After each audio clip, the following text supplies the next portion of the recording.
Cue the music. Good evening, everybody. Tonight, our demo is going to be Todd Raines, our very own Todd Raines. He's going to be showing us how to do bud pots, which is a version of a weed pot, smaller, right? Yeah, bud vase, yeah. And I'm going to turn it over to Todd. Okay, thank you. Thank you very much. Did you turn it on? Okay. Well, thanks for having me again. I don't know if that's too loud now. Probably is. So yeah, I'm Todd Raines. I'm also the treasurer of the club, but I'm also a small business owner, and so I'll get the little commercial out of the way. I own a wood turning tool store. I've got some cards up here with a little coupon code for anybody that's here tonight, DAW 2018. Go to woodturningtoolstore.com, and for the next 2 weeks, 20% off your cart. So we sell Carter & Son tools, Jimmy Clue's mate tools, Jimmy Clue's handle adapters, and the Elio drive, which is a 3-prong drive center, teardrop style scraper cutters, and I think there's a couple DVDs. There's a few DVDs from Brian McAvoy on there. So take a look at the web store, shop if you so desire, just visit if, take a look around. I've also got newsletters, archived ones from the last 10 years that Brian McAvoy and Gord Langer own the company of the mailing list. And I'm creating a new one, so there's some project information on there that of projects I've done at home. I videotape these projects, and I've got a YouTube channel, so I'm doing YouTube as well. And so this will be up on YouTube on the DAW site, and I'm going to put on a camera here and do a point of view filming of what I do from this side, and I'll put that up on my site. I've done this once before last year, so I'll do it again. So it's a new camera, a new lens. We'll see how it works out. So with all the commercials out of the way, let's move on. Oh, somebody printed up some instruction sheets, which is nice. I didn't print any up, but it is up on the DAW website. So it's just a quick little short instructions on the project tonight. So let me, so that's just 18 steps, but you don't have to have that many. Anyway, yeah, May, it's pretty warm, but yeah. Okay, let me get my rig on here. So bear with me a second. This is kind of an interesting look, but yes, I do.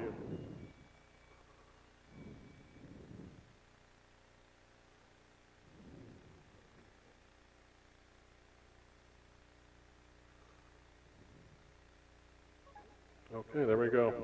I got a little lens on here to give me a better wide-angle view. So hopefully that, well, that just reset.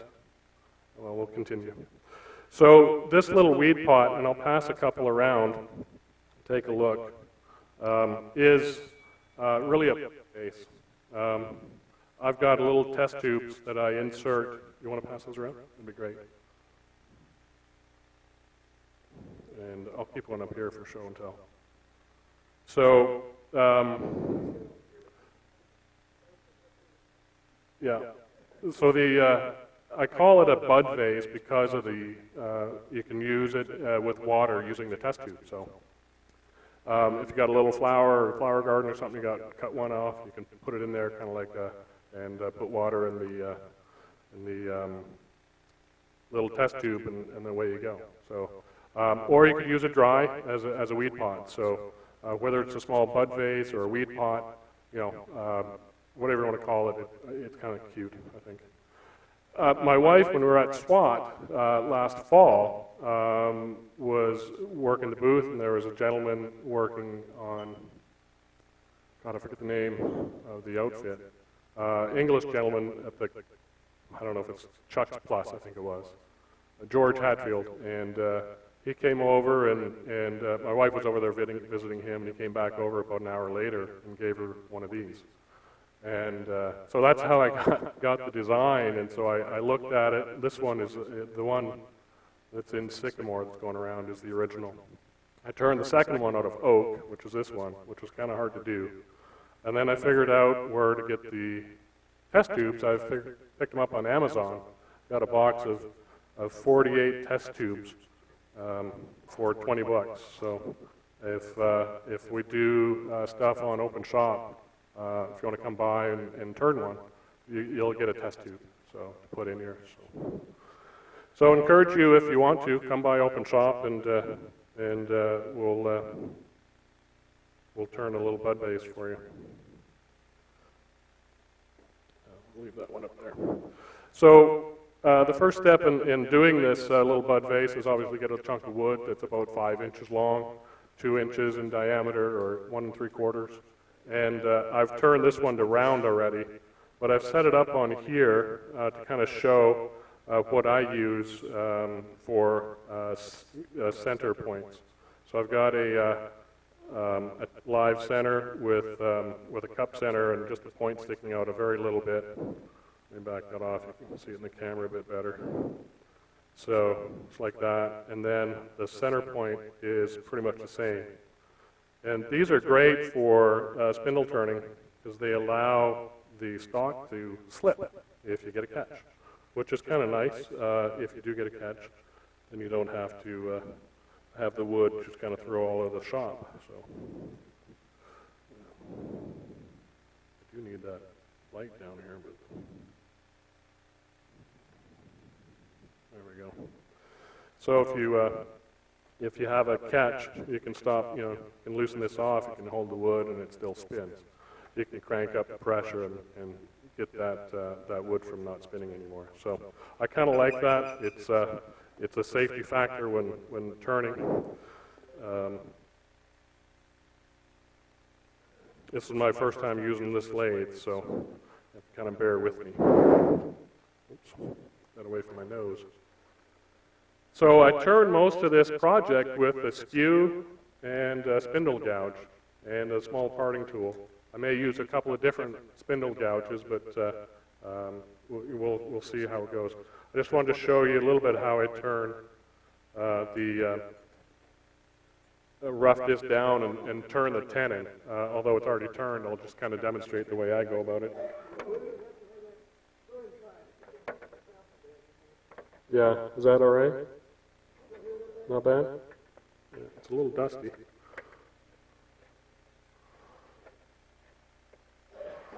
I might be able to see a little bit better now. So how many people do a lot of spindle turning? Cliff back there, a few others. See Mike. Yeah. Okay. Good. It's a great little project. It's a quick one. Hopefully this will happen. Get the whole demo done in 40 minutes or so. So we'll get out early. But I haven't done a lot of spindle turning. But I took a class with Alan Lacer last year, I guess. I bought one of his gouges, but I haven't put a handle on it yet. So I just use it unhandled. Let's see, speed is here. Check that. So I typically do a peeling cut, just like this, and just peel. And then I'll tilt it to kind of get a start of the tenon. And I'll clean up the end, if I can get it.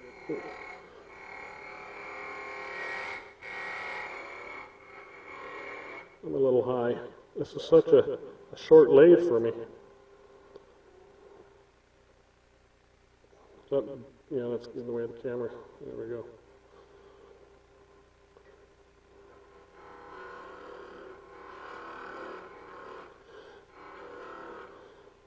Don't really need to clean up that too much, but I just don't want interference with the chuck jaws. And then to actually cut the dovetail tenon, I use this small tool, which is a spindle gouge. It's sharpened just like a bowl gouge in a one-way jig, and it comes out very pointy with a very sort of steep bevel. That bevel actually turns out to be kind of like a dovetail. So I take this tool, I'll drop this a little bit more, and I just kind of roll this.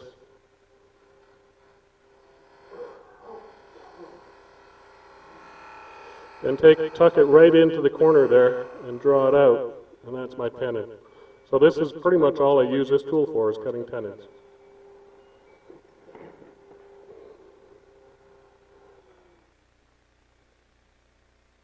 So we'll leave it like that, and we'll just set it up in a chuck. So pretend I roughed the blank and all that stuff, and that's all done.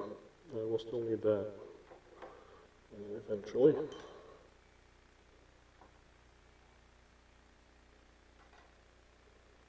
Good.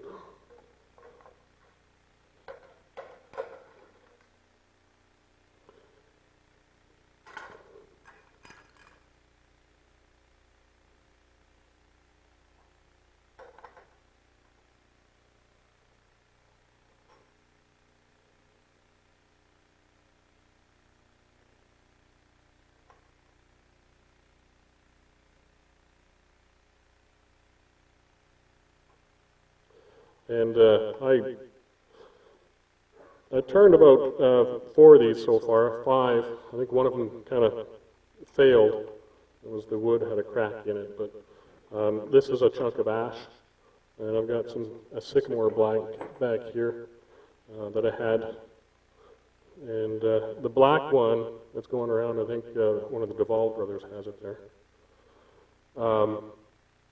Dyed that with black dye and then used some cream filler. So they're great projects to experiment your finishing and that kind of stuff. So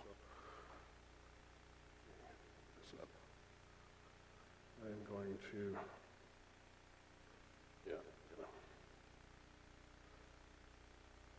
I'm going to clean up this end because this is going to be the finished end.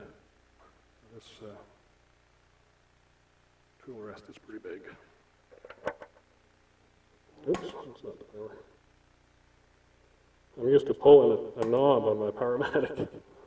Let's see. That's not, okay, that'll work.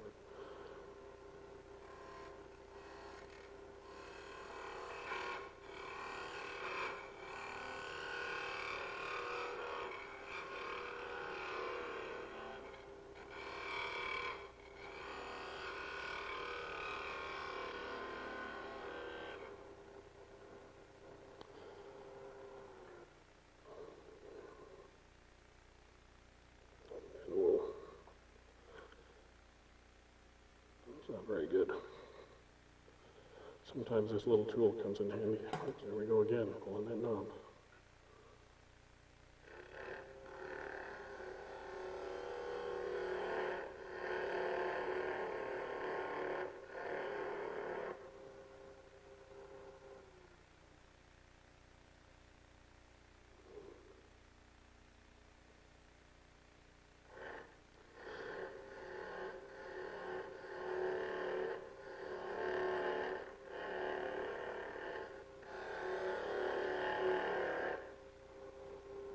And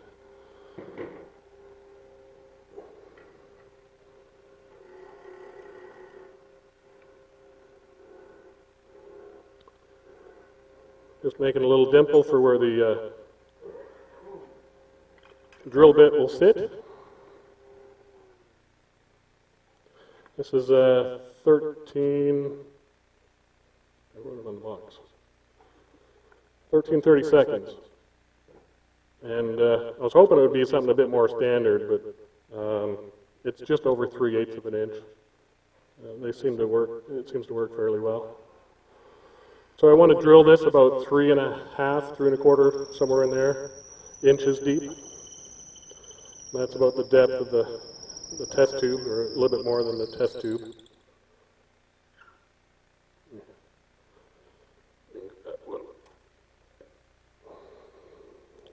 Eyeball. Okay, red whip.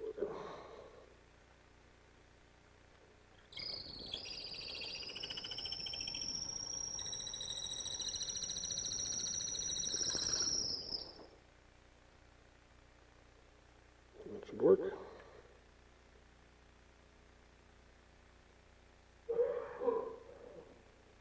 A little sawdust down in there. I'm not going to stick it all the way in because I'll never get it out.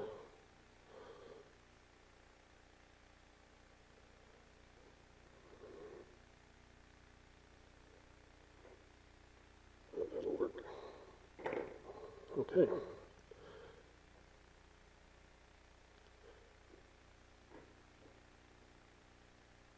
So now, we'll put the cone center on this guy. That is.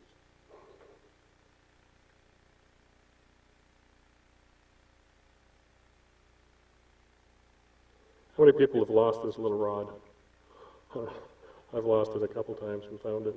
But, it comes in handy.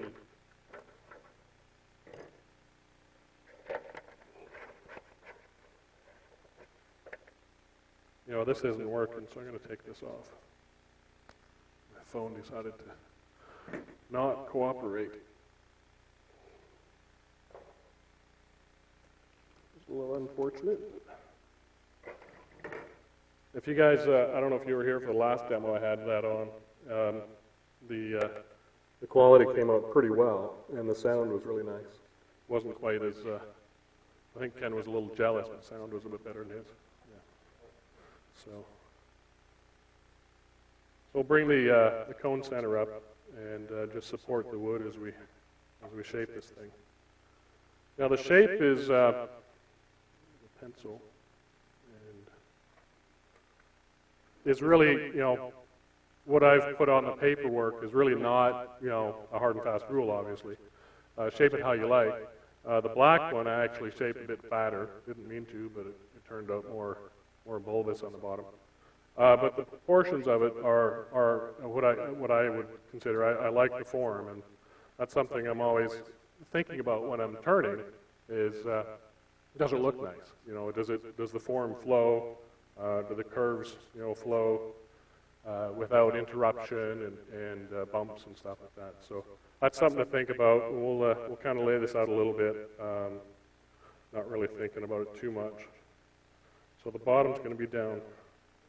We'll say right about there, and then about 3/4 of the way up. That'll be the fattest part, and about 5/8 down will be right about there. That'll be the skinniest part, and then that'll be the top. So somewhere along that line is what we'll go for. So we'll see if we get there. I'm not going to measure anything. I don't have calipers for this demo, so we'll just let it work. And a lot of the work I do with the skew, and you'll kind of see the way I proceed with that. We just need to waste away a lot of wood here at the front end, leaving the bulk back here until we get there.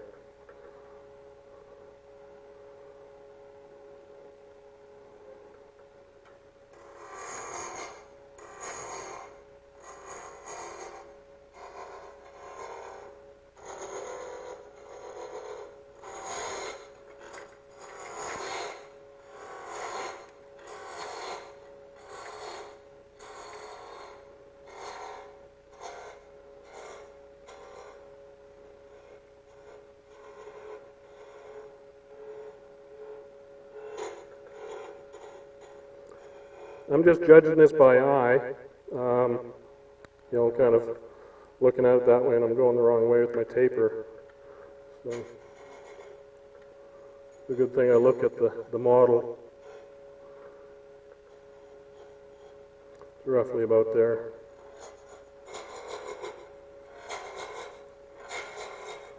Leave that little reference line between that transition right there just to tell me where the top ends, and then I'll kind of work the rest of it a little bit more. I'll define the back end, where it's going to be, just so I know where I'm going to go to and from.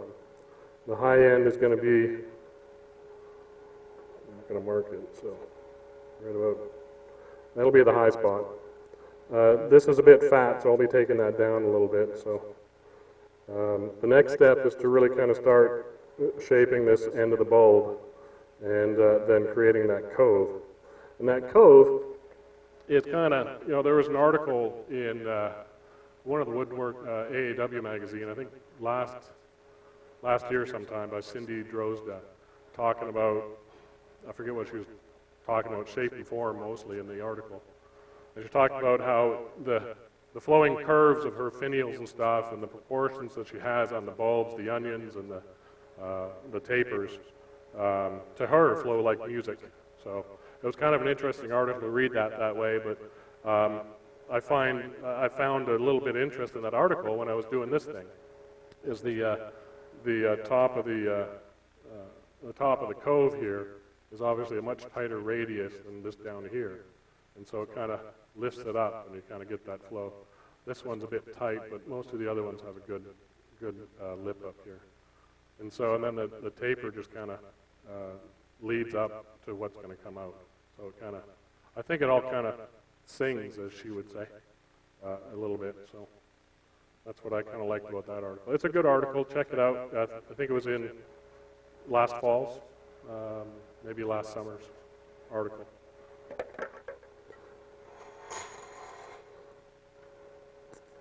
Switch over to try this gouge.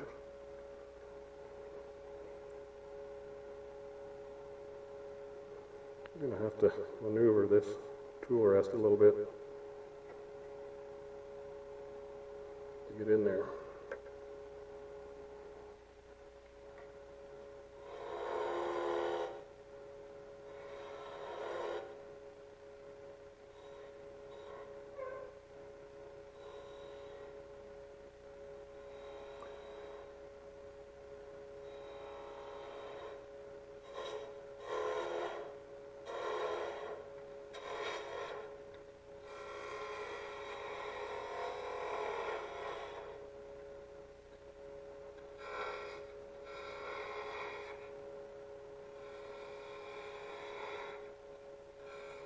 This part that I'm doing now is very similar to the sphere demo that I did two seasons ago or 2 summers ago, turning a sphere by hand without a jig, using that center line of where your ball is going to form, and just using the waste wood to practice and practice and practice. So that's kind of what I'm doing here.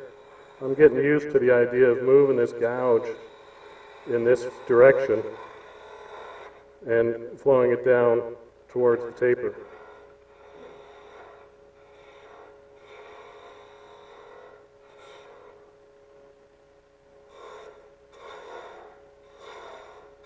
Oops, good catch.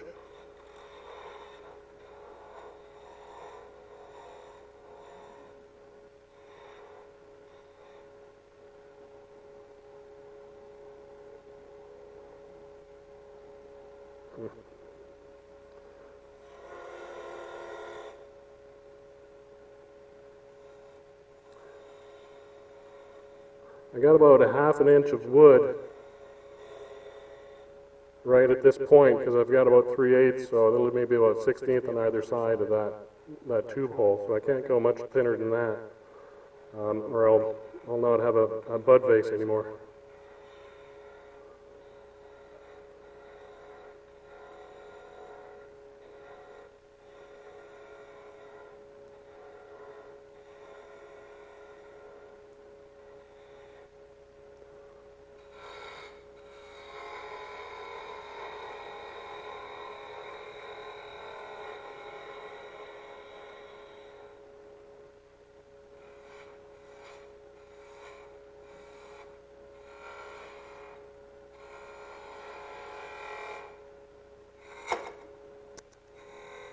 Dulled up that tool a little bit.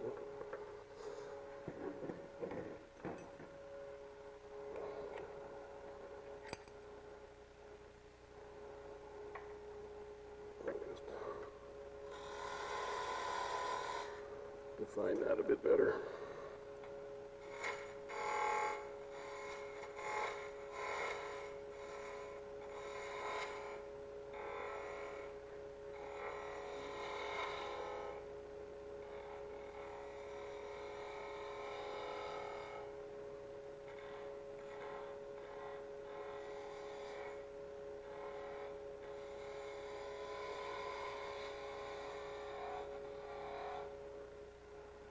This gouge I've sharpened with a couple of bevels on it.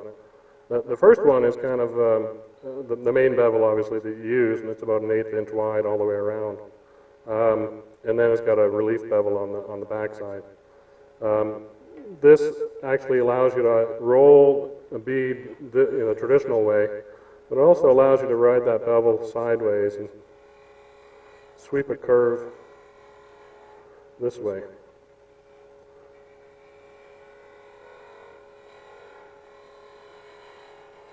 And I've swept it back quite a ways so you can actually shear cut with it too, or scrape.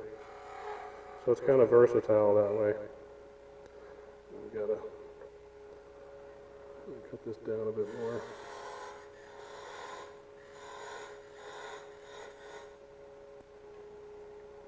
Tuck that end in a little bit. So wood turning, obviously we're taking wood away. So we got to always look for the high spots. And when I'm looking at this piece, obviously I got a bunch of bumps here I got to get rid of. And I've got this bulb a bit too big, and I really want that high spot to be in about here. So I got to take a bunch away from here. So we're always looking at where the high spots are and taking wood away. I'm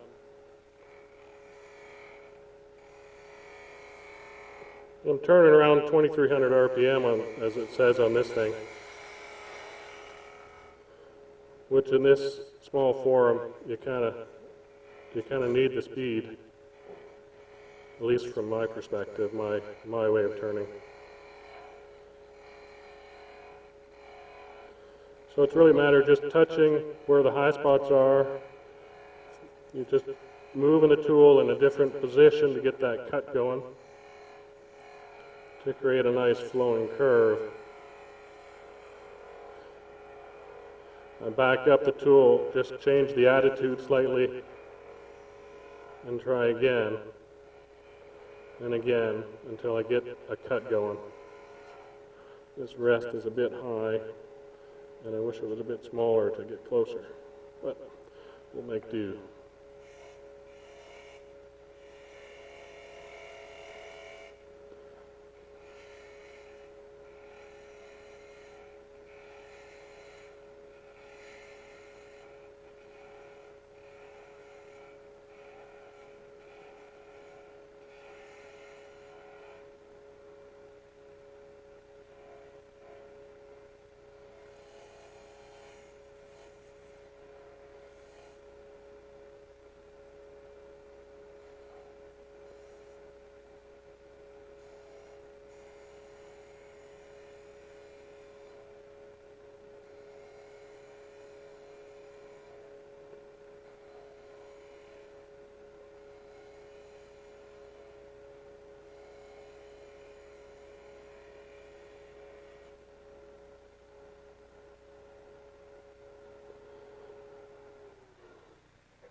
It's getting there. What do you think? Any opinions on the shape? Is it too fat someplace? Is it too shallow at a curve? I think I've got a little ridge on the end of this, at this transition point here. I can smooth that out. I think I've got a flat spot up here, and I got to round this, thin this out a bit more. Everybody kind of see that, I guess? That's one of the things I always do is critical eye at what I'm turning. You know, whether it's a bowl or a little bud vase.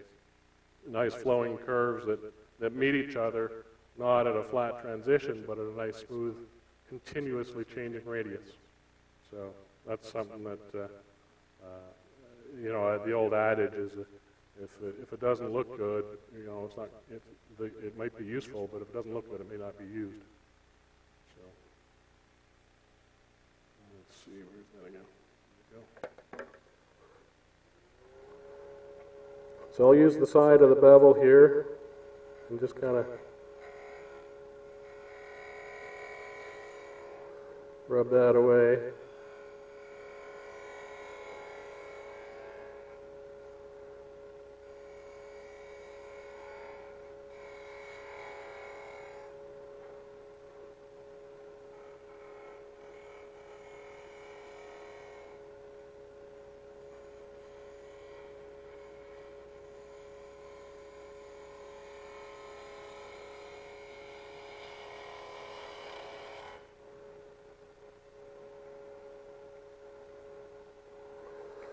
See if I can do this left-handed.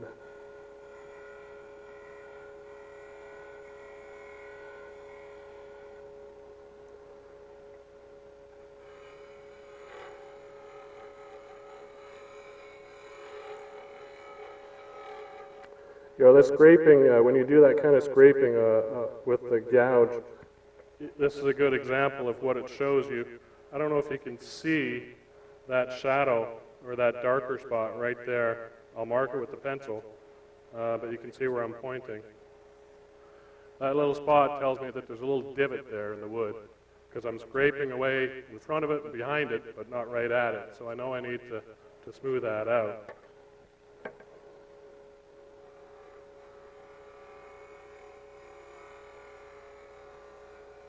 Now it all blends in. See if we can get this side.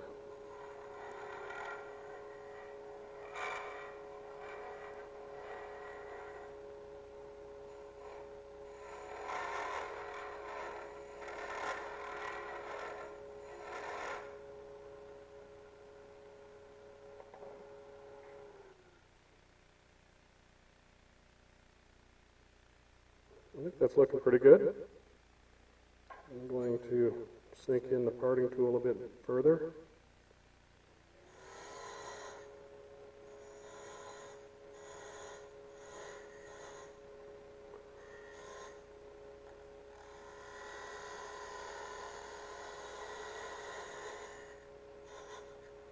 As I get ready to part this off, and I'm probably not going to part this off tonight, because I'll probably want to finish it at home, but I'll undercut as I part off, so it means I'm cutting into the center of the bowl, so I have a nice little divot there underneath. And I'll part it off down to, you know, a 1/4 inch or maybe a strong 1/8, and then I'll use a handsaw and cut it off. I didn't bring my handsaw with me tonight.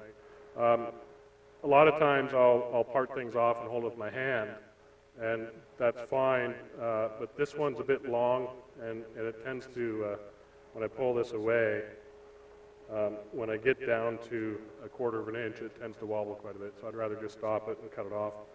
And then I'll turn it around, either carve that off, or I made a little jig here I'll show in a second. I should also show this point that I made as well. Take this cone off.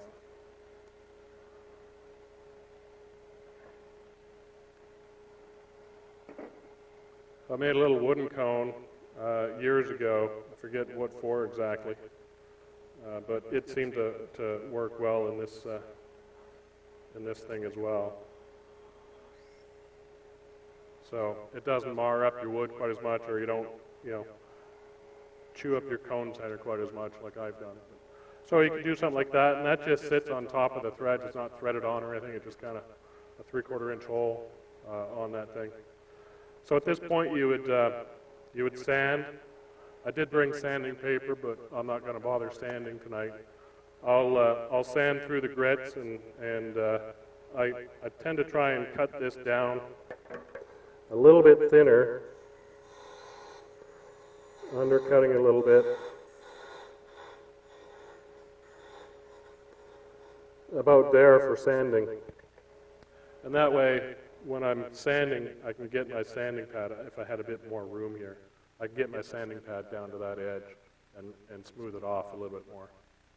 So that's where I would sand. I would sand up to probably 400 grit on this, and then I have started using a vinyl sealer, cut 50/50 with lacquer thinner as a sealing coat. I find it dries quick as a whatever the metaphor is, but it dries really quick, and it leaves a nice surface. And then I sand that back with a little bit of steel wool, and then that's ready to go with whatever sort of finish you want. Whether it's a dye and a paste wax or a lacquer, those kind of things. This is also the time to do any sort of texturing. If you got a spiral tool, you might try some of those there. If I got one of those Wagner knurling tools, I think that might look cool somewhere around here as well. You could do some small V grooves and burn some lines in there. You could do all kinds of different techniques. You could burn it like Jimmy Clues, brush it back and expose that grain. So all kinds of different finishing techniques you might want to try with this quick little project that I don't know how long I took, half an hour. So they're great little projects, and let me show you one last thing about how I would turn this around. So I made this little jam chuck to jam this thing on with, and the way I would go about it is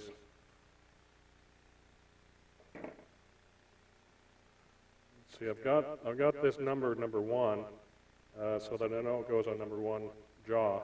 I do that so that hopefully I try and get it to run as true as I can when I rechuck it every time. So if you're doing jam chucks and stuff like that, to get them to try and run as true as you can, mark them, what jaw goes where. I find it helps me to be able to get something that you remount over and over again to run as true as it did the first time you made it. So it's got a little bit of a wobble, but not bad. But it's a nice, tight, snug fit for that 30 seconds drill hole. And I would bring up the tailstock. I'm pretending that this was already cut off. Let me put on this other one just to show you.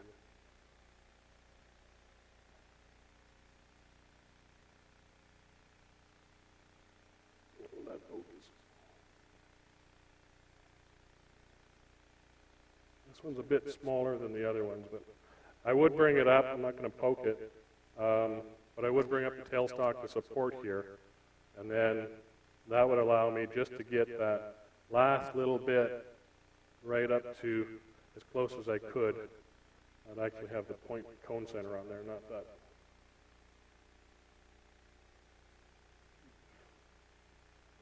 Oh, it's over there. I would have this guy on here, just so that it could get closer.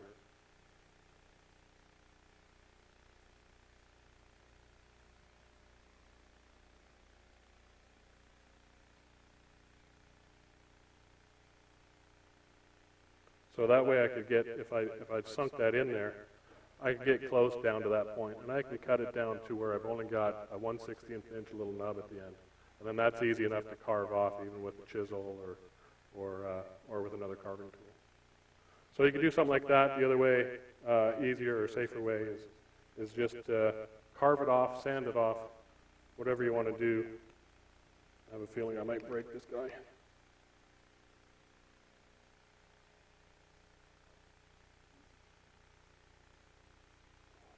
There we go. So that's basically the demo. Any questions? Yeah. Yep.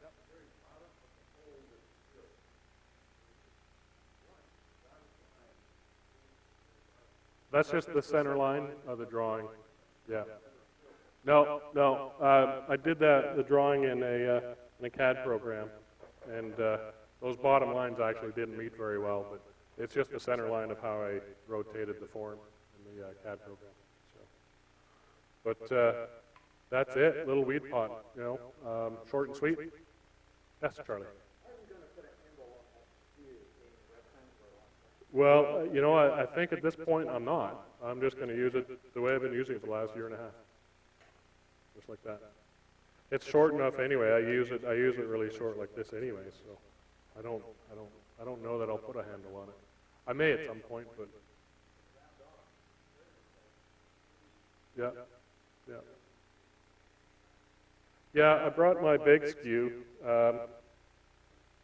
which I've put a handle on, and Ken, you want to go to the overhead for a second? So it has a square tang, square profile on it, and the tang is rectangular in shape. And so I've taken a dowel that I've turned on a lathe and just cut it on the bandsaw. I use those little screw clamps, the wooden ones. Hold the dowel with that and run it through the bandsaw. laying flat on the table. And I take sandpaper, I cut a strip out of the middle of the dowel that kind of mimics this thickness. And then just epoxy it in there. So I would probably do the same thing with the lacer tool. It's thicker this way than it is this way, so might put little wedges on the side here and wedge it in there. I just haven't bothered because I find it actually quite comfortable to use like this because I'm mostly using it like this with my hand. And, when I turned this thing, I was up this close with it, so I don't know that I'll put a handle on it, Charlie. So it's working fine for me just the way it is. Any other questions? Yes, Mark.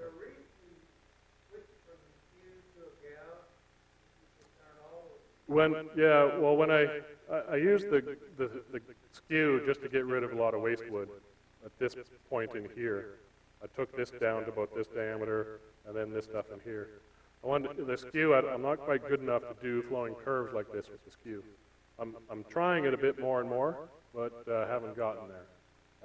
But I'm starting. I can turn beads and stuff with the skew. I could have turned this bolus part with the skew, but I can't do this reverse curve yet with the skew. So not that well anyway. So I choose to use my spindle gouge. I'm a little fat right here. I have to root my. Anyway, yeah. So I'm using the skew more and more. In fact, all these blanks, every one I turn from square to round, I use the big skew. I just like I was doing there, I just peel it away. I hardly touch my roughing gouge anymore. Any other questions? Good. Thanks very much.